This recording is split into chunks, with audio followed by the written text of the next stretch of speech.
আজকে একটা আমি সত্যি কথা বলি তোরে, আমার জীবনের বড় শত্রুকে জানোস? অবশ্যই এখন যে গরম পড়তাছে, নয় গরম তোর শত্রু আর নয়তো তোর মানুষ শত্রু। লোডশেডিংও না, মানুষও না।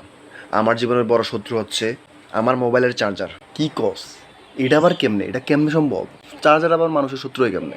আমার ফোনে যখন 30% নিচে চার্জটা নামে যায়, তখন আমি দৌড়াই, আমি ফোনটা চার্জে লাগাইতে যাই। তখনই বুঝছো আমার চার্জারটা পাই না। আইসি, চার্জারটা কই যেন গায়েব হয়ে যায় জানি।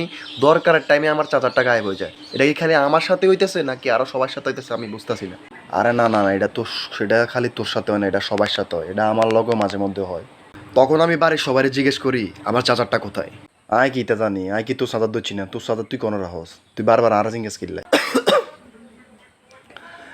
আরে আই তোর চার্জার কি দেখছি না, তোর চার্জার তুই কোন রাহস, এটি বারবার আরে কিল্লে জিজ্ঞাস। হ্যাঁ, ওই তোর ভাই নিচে কিনা তুই তোর বাড়ি জিকে আই বারবার তোর চার্জার এটি দেই না।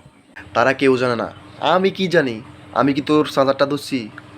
মানে চার্জার আমারটা কি ধরে নাই, সবাই নিষ্পাপ হয়ে যায়, সবাই এই সময় ইনোসেন্ট। বাট হঠাৎ করে 10 মিনিট পর আমি দেখি আমার ভাই আমার ফোনের চার্জ দিয়ে পাবজি খেলতেছে। বাহ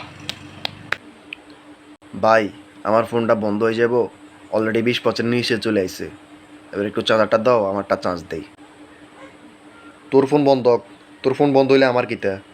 আমি এম দেখতেছস না যে পাবজি খেলতাছি, যা এনতা যা, ফোন ফরো চার্জ দি যা।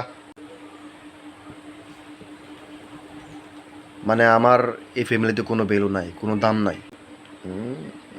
তো আমার শয়তানের মাথায় একটা বুদ্ধি আছে, যেহেতু আমার কোনো দাম নাই এই ফ্যামিলিতে, আমার কোনো ভ্যালু নাই, তো আমি রাত্রেবেলা ওয়াইফাই পাসওয়ার্ডটা চেঞ্জ করে দিছি। আহ, কিরে, কালকে রাত্রে নেট নাই কেন? নেট কি চলে গেছে নাকি? চার্জার নাই কেন? হ্যাঁ, চার্জার চুরি করলে ওয়াইফাই হারাবা? মানে এল্লাই তুই ওয়াইফাই পাসওয়ার্ডে, মানে বুঝলাম না, এল্লাই তুই ওয়াইফাই পাসওয়ার্ড চেঞ্জ করে নেবি? দেখছি তুই আলামতটা।